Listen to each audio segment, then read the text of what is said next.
हाय दोस्तों, पटेल जी के क्लासेस में आपका स्वागत है। आज साइंस के कुछ इम्पोर्टेंट क्वेश्चन देखेंगे जो कि आगामी परीक्षाओं में पूछता जा रहा है मतलब आगामी परीक्षाओं में पूछने की संभावना है। निम्नलिखित में से कौन सा क्षारीय ऑक्साइड है? तो याद रखिएगा, धातु का जो ऑक्साइड होता है वो क्षारीय ऑक्साइड होता है। तो धातु का जो ऑक्साइड होता है वो क्षारीय ऑक्साइड होता है। जैसे कॉपर है, कॉपर एक धातु है और उसका ओ इसमें जुड़ा हुआ है, तो इसलिए ऑक्साइड हो गया है, तो ये क्षारीय होगा। अम्ल और क्षार आपस में अभिक्रिया करते हैं तो क्या बनाते हैं?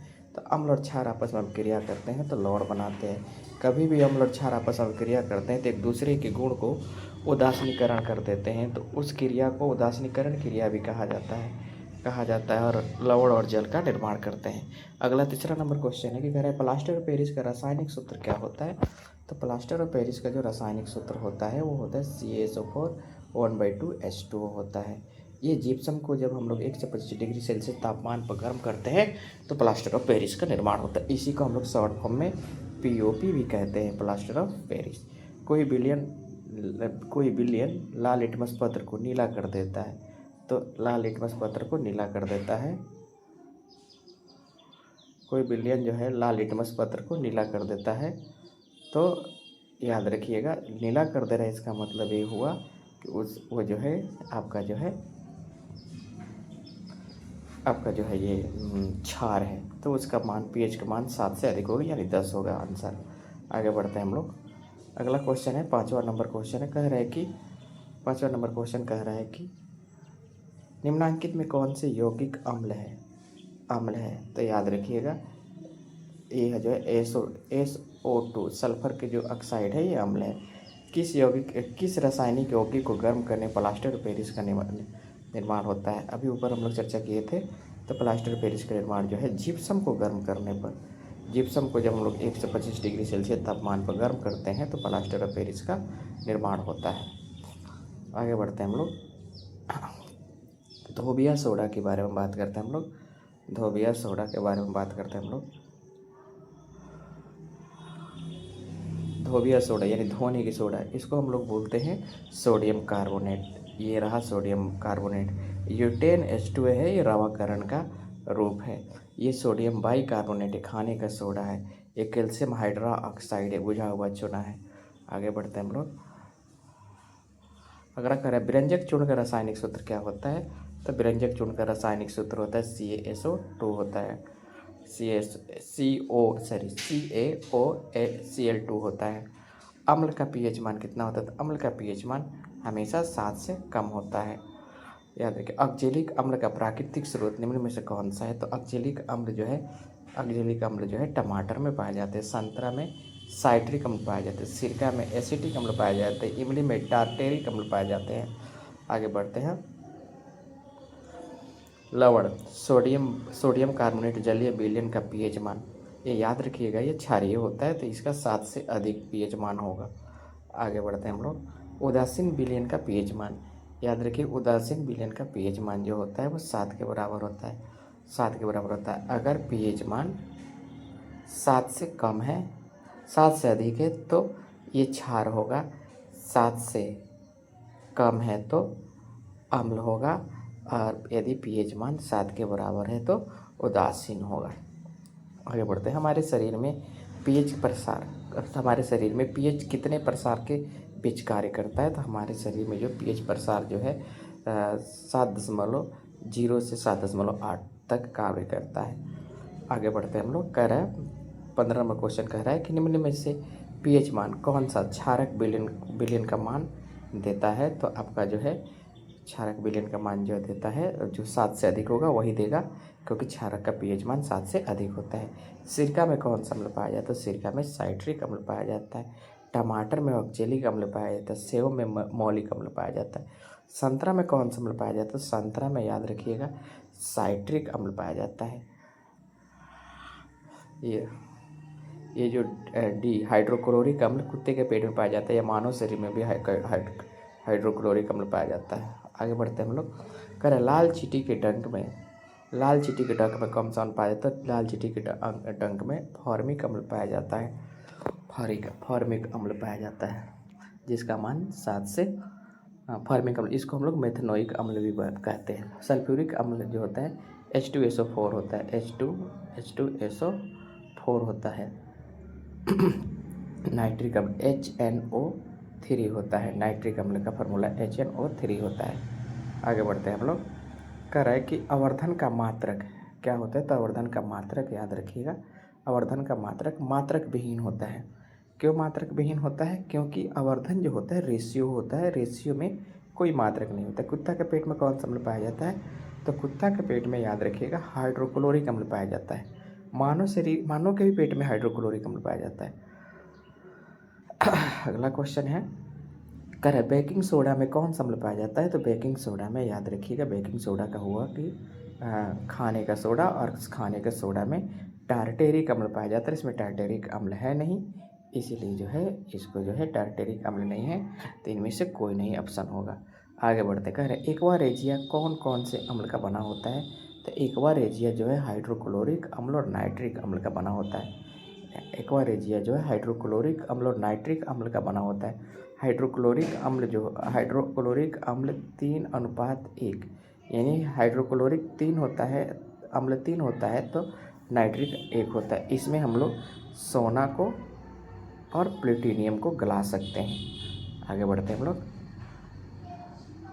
कह रहे सोना किस में घुल जाता है, तो सोना याद रखिए वही एक्वा रेजिया में घुल जाता है, जो ये अम्लराज भी इसको बोलते हैं हम लोग, एक्वा रेजिया में घुल जाता है, इसको हम लोग अम्लराज भी बोलते हैं। सोना जो है अम्लराज में घुल जाता है। आगे बढ़ते हैं हम लोग। कह रहा है कि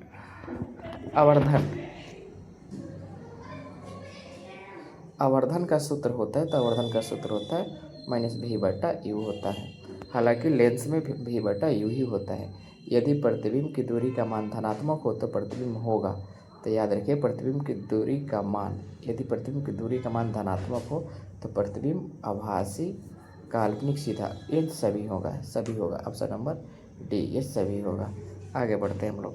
कह रहा है कि प्रतिबिंब यदि 26 नंबर क्वेश्चन कह रहा है कि यदि प्रतिबिंब दूरी का मान ऋणात्मक हो तो होगा, तो वास्तविक होगा, याद रखिएगा। अवतल दर्पण में फोकस दूरी का मान होता है, तो अवतल दर्पण में फोकस दूरी का मान हमेशा ऋणात्मक होता है, उत्तल में हमेशा धनात्मक होता है। उत्तल दर्पण की फोकस दूरी होता है, तो उत्तल दर्पण का फोकस दूरी जो है हमारा धनात्मक होता है। आगे बढ़ते हैं। कह रहे अवतल दर्पण में वक्रता त्रिज्या का मान हमेशा, तो अवतल दर्पण में वक्रता त्रिज्या का मान हमेशा ऋणात्मक होता है, उत्तल में जो है हमेशा धनात्मक होता है। आगे बढ़ते हैं। कह रहा है कि किस दर्पण के किसी अवतल दर्पण के सामने किसी वस्तु कहाँ रखा जाए कि वस्तु के बराबर प्रतिबिंब बने, तो याद रखिएगा वक्रता केंद्र पर होना चाहिए। गलत है, वक्रता केंद्र पर होना चाहिए, वहाँ पर रखने पर होगा। तो इसके हिसाब से तो जो है हमारा ऑप्शन नंबर डी सही होगा, ऑप्शन नंबर डी सही होगा, इनमें से कोई नहीं। आगे बढ़ते हैं। कह रहा है कि किसी अवतल दर्पण के सामने किसी वस्तु को कहाँ रखने पर आभासी प्रतिबिंब बनेगा, तो अवतल दर्पण मुख्य फोकस पर रखने पर, मुख्य फोकस और ध्रुव के बीच में रखने पर, ऑप्शन नंबर डी सही होगा। दाढ़ी बनाने में कौन सा दर्पण का प्रयोग होता है, तो दाढ़ी बनाने में अवतल दर्पण का प्रयोग होता है, दाढ़ी बनाने में अवतल दर्पण का प्रयोग होता है, अवतल दर्पण का प्रयोग होता है। आगे बढ़ते हैं हम लोग। कह रहा है कि गाड़ी के साइड मिरर में कौन सा दर्पण का उपयोग होता है, तो गाड़ी के साइड मिरर में उत्तल दर्पण का प्रयोग होता है। आगे बढ़ते हैं हम लोग। कह रहे हैं पेरिस्कोप में किस दर्पण का उपयोग होता है, तो पेरिस्कोप में आपका समतल दर्पण का प्रयोग होता है, समतल दर्पण का प्रयोग होता है, समतल दर्पण का प्रयोग होता है।